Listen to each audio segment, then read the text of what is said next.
Welcome back to the Real Estate 401k Show. I'm your host, Mike Weinstein, alongside Justin Frederick and Ryan Gerdes. You're going to want to text the word FIRED to 623-AZ-RECON. That's FIRED to 623-AZ-RECON. You don't want to get fired by us, I'll tell you that. But, you know, it's funny, when you talk to experienced agents, they say that a lot their business kind of transformed when they realize that they don't have to be a hostage to a buyer or a seller. And because not all buyers or sellers are nice, not all agents are nice. And it can be one of the most liberating things to actually fire a client. It's not even a matter of not whether they're nice. Sometimes it's just you can tell that this isn't going to work out. Yeah, we're not everybody's cup of tea. Yeah. I mean, you know, No, we're not. you gotta find the person that you trust, that you enjoy transacting with, and I think that's important on every level. Whether you're a lender, a consumer, or an agent, you just gotta make sure that everything's cohesive. What are fireable scenarios for you? Like when you said it's not necessarily that you don't like them, and it's true. A lot of times they just, you say it's just not going to work out. What does that mean? I'm not an emotional dude. So You're not? surprise, right? So if I have a client that is over the top emotional and they're making all decisions with their heart and none with their head, 9 out of 10 times they're like the sweetest people on the planet. They would. You would fire them for that? Well, it's not. It's It's usually dead on arrival. Okay. It's usually like, this isn't going to work because I'm not going to be able to communicate well with you. Sure. So Aunt Ethel from Sun City is not your cup of tea, right? It's not going to work. I mean, if there's, I'm not just going to cut it off from the get-go. I mean, we're going to sit down and have a conversation about it. Yeah. And I'm going to say, hey, look, I see a big red flag here, and it's because let's say they're a seller. You've never given me one piece of data that suggests that you can back up why you think that your home is worth $800,000, because all the data I have right here says that it's worth $625,000. So fill in these blanks for me. There's 175,000 blanks here that you need to fill in for me that before I can get on board with you on this, because last thing I want to do is set up an improper expectation for you, and then waste your time, waste my time, waste your money, waste my money, and then we end up back at 625, which you're telling me right now you're not willing to do, right? So those are those things that are usually dead on arrival. Those, now that I'm where I am in my career, like we can spot that within 15, 20 minutes, right, after of that conversation.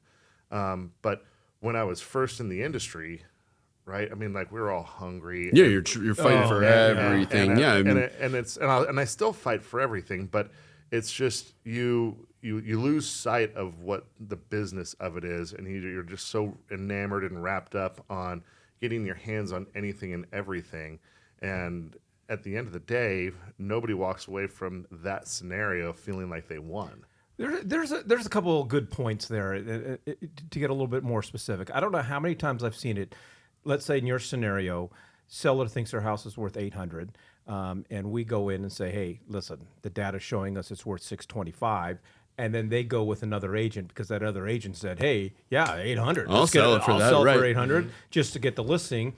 And then we go back months later and find out that they sold it for $625,000. It happens all the time. And then the second thing, it's a really interesting point, because it is especially when you're brand new, and you are chasing everything. And sometimes agents make decisions and have conversations based on their emotions and what their checking account looks like and putting food on the table and so forth. So it's important for sellers to really interview agents. What is your experience level? How long have you been in the business? How many transactions do you do? Oh, this is my first one, and I've had my license for 6 months.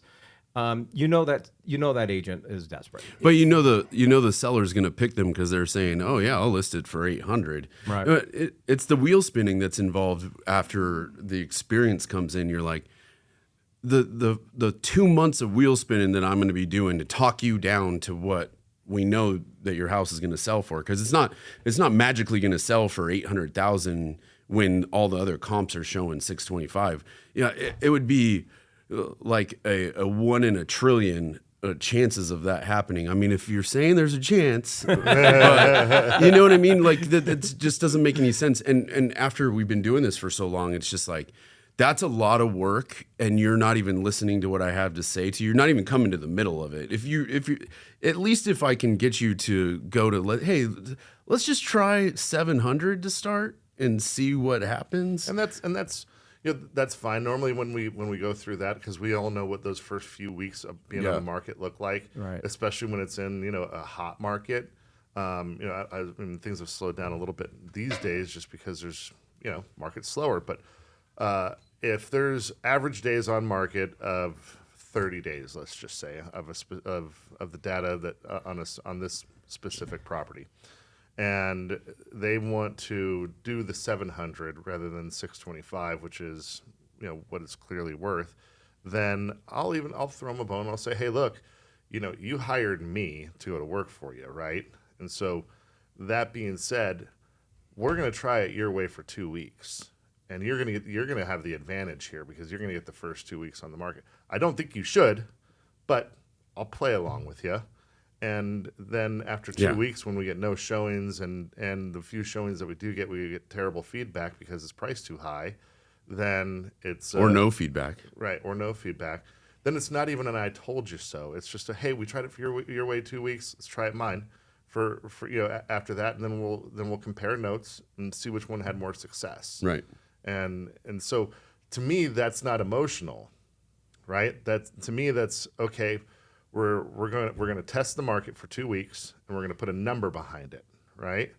Even though you just you're making an emotional decision for 2 weeks, I'm going to give you that grace, right? And then after that we're going to go over here, and 10 out of 10 times we all know what's going to happen. So I mean, obviously, back in 2020, that was a complete, all right. That we'll was listen. Hey, how about 850? In 2020, who's the better agent now? you had these conversations with buyers and not with sellers, Yeah. right? It was these buyers that were like, oh, they're asking 600. We're gonna go in at 550 in 2020. It's been on the market for 2 hours. Right. This is the only home for sale within a mile radius because everything sells in 12 minutes. Let's go in there and lowball them. And it's like, okay, let's try it your way the first time, see how much success you have, and then we're going to try it my way the next time. Yeah, and that would be another scenario of where it's time to maybe move on and part ways when you're lowballing everything. And we've been doing this long enough, and we're investors and we're buyers ourselves, and every recommendation I make is what I would pay. This is what I would offer on the house if I was buying it. This is the concessions I would be asking for. If I was selling this house, this is what I would put it on the market for, because we just have a lot of experience. But those buyers that just want to lowball everything and ridiculously, it can be very frustrating on both sides of the table here. Yeah. Well, the reality is somebody's getting fired. Yeah.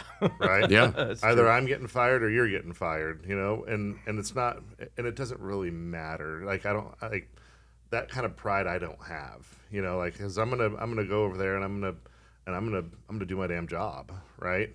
But if I can see that this job is going nowhere, then what am I doing? Yeah. Where am I? Yeah.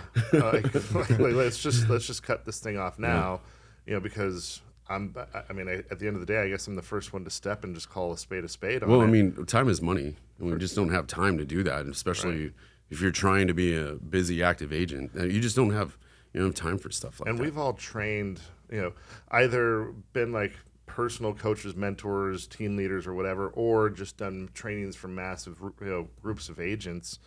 Even you have too on the lending side, and I mean it's without fail like the biggest, most pivotal and refreshing point in your career is that time when you can say, hey, look, this relationship isn't going to work out.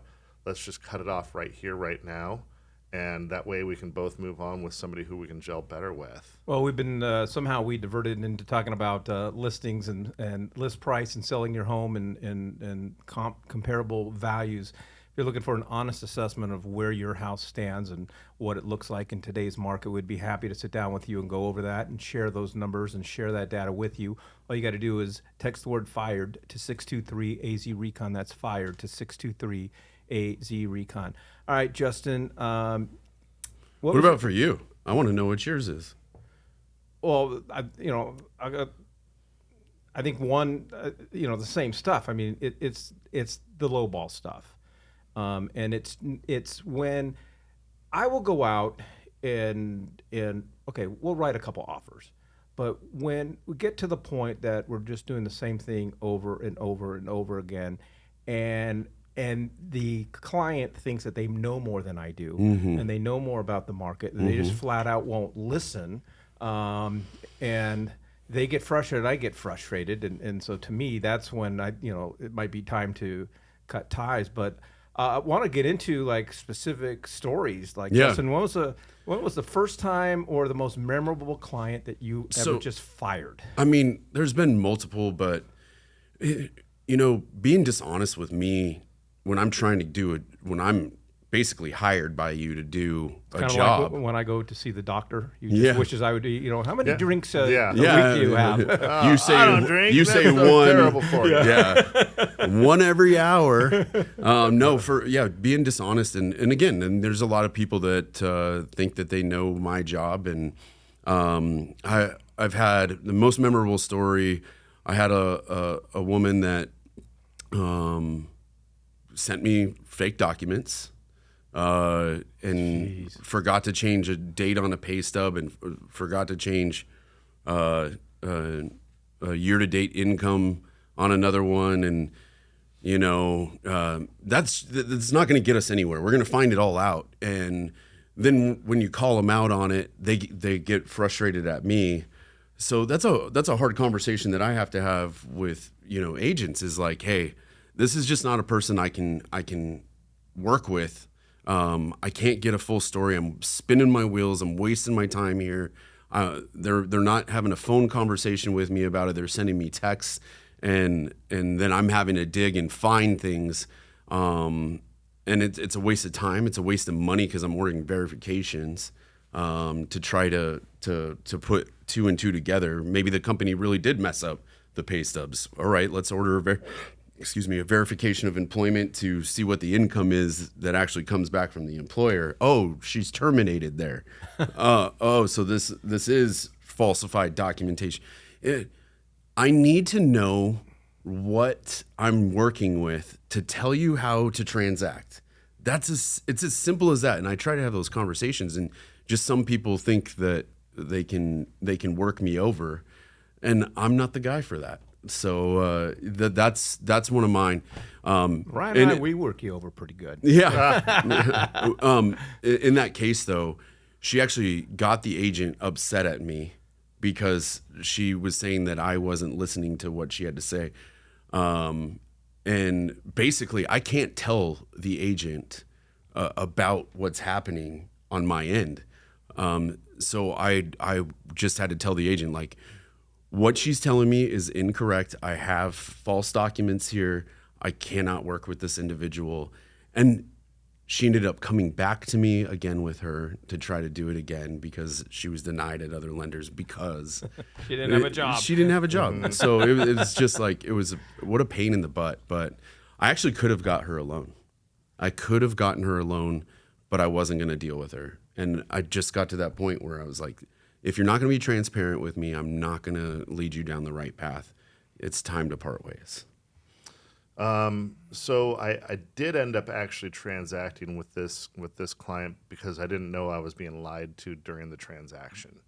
And so it kind of follows that same school of thought. Like there's a difference between lying and because there's an age-old saying in any industry, buyers are liars and whatnot. And I don't really feel like that's true per se, but I think that a lot of people like to see things through their own perspective and whatnot. And so I can work through that so long as it's them not being nefarious or being overt. Like that scenario, that's an overt lie. They're falsifying documents and trying to have you push that through. So for me, I had this listing, And one of the owners was a handyman, and he had remodeled the master bathroom. And so we had it listed for sale, found a buyer. Buyer did their inspection and everything, and we closed. There was a lot more iffy stuff that happened at the close, like the night before, decided to remove some things that weren't supposed to be removed from the property, and it was just like, dude, what are you doing? You know, like it was kind of like saved it all up for the very end as the big reveal. We close, and I was like, okay, this is, we don't ever need to work together again. This is not how I do business, right? Like this is like we sold a product, and this is a reflection of myself, and this is what you did, and you're not taking responsibility for it. And I get a phone call about a month later from an attorney. He says, yeah, is this Ryan Gerdes, so West USA? And I was like, yeah, sure. He's like, well, I'm so-and-so with such and such an associate, and I wanted to talk to you about this transaction that you had on 123 West Banana Street. I'm not going to share the address. And I said, okay, what questions do you have? He said, well, it's come to our attention that the master bathroom that was completely remodeled, the shower is not hooked up to any plumbing. And I said, what are you talking about? I remember this one. Yeah. And he goes, well, the drain just goes down into the earth. Just like it's not hooked up to a sewer line.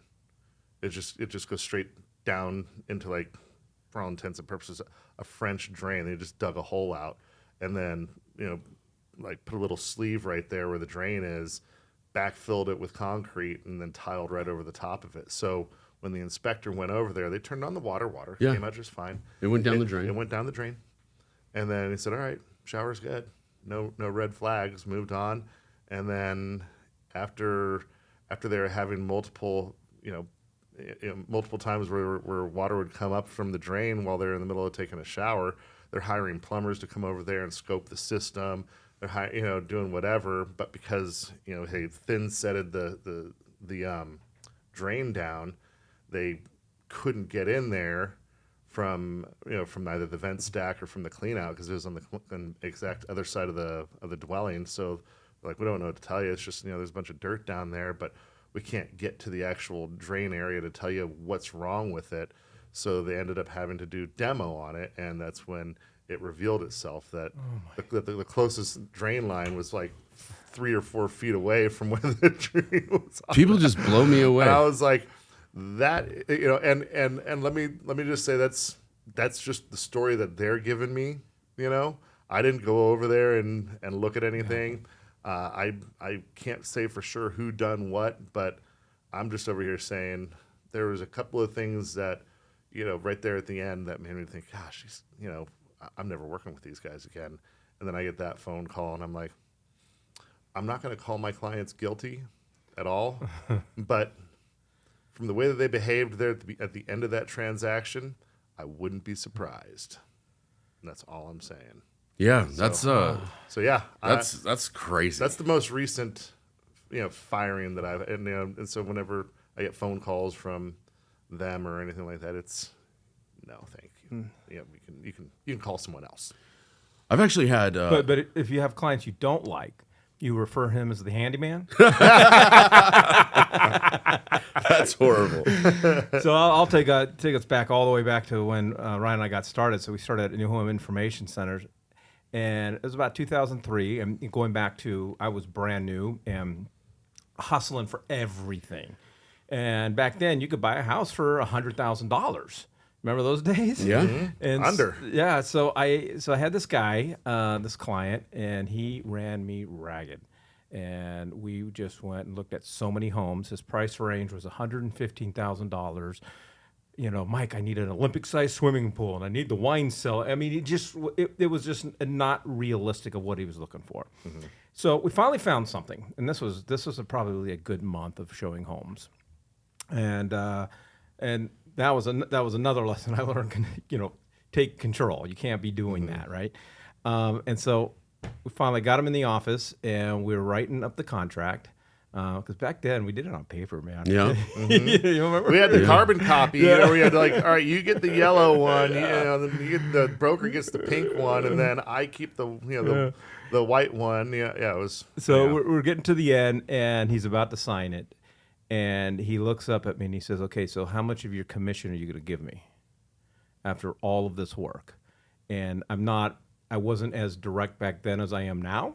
And so I didn't really give him a straight answer. I'm like, okay, you know, I got to think about it, whatever, because I really wanted the deal. I wanted to get paid something, but, you know, $115,000 house and, you know, Yeah. it's not a lot of money to split up. So that night, I'm actually talking to my coach at the time, and his name is Kent, God rest his soul. And he goes, you need to fire that client. He goes, that's not how you operate a business. And I go, you can fire a client? And he goes, yeah. And so I fired him, told him, go pound sand. I'm not going to work with you anymore. And it felt freaking good. Yeah, it does It feel was one good. of the biggest lessons for me. Yeah. Now I'd like to see someone try that now. I mean, I've been in arguments with clients and over crazy stuff. I took one memorable one. I was actually in San Clemente. I was on a family vacation, and an agent asked me to try to save this deal. It was a VA deal. I had disclosed it the night before, went on this vacation, and I told him, I was like, I'll be available. And it wasn't even 24 hours, and the guy's yelling at me for answers. And I'm like, man, I worked fast, but I have to rely on these people. We got in a yelling match. And I was trying to fire him then. I'm like, I don't want to work with you. He yelled through it with me, somehow got me back on board with him. And we ended up closing the deal 8 days later. But I just remember being there on my family vacation, being so upset and just yelling at this guy on the phone, like, I don't want to work with you. Don't lose my number. Never call me again. Go to somebody else. I said, I can get the deal done, but you got to give me time to get it done.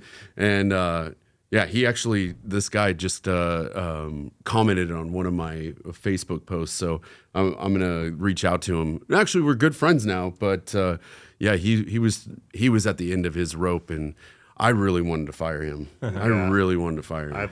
I have another story. If you Go for it. All right. So this guy I had done 2 transactions with, and he was very business, you know, like everything, you know, there was no fat on any of our conversations. It was just pick up the phone, you know, we get down to it, let's get some information. Okay, bye, click, you know, and then, all right, go.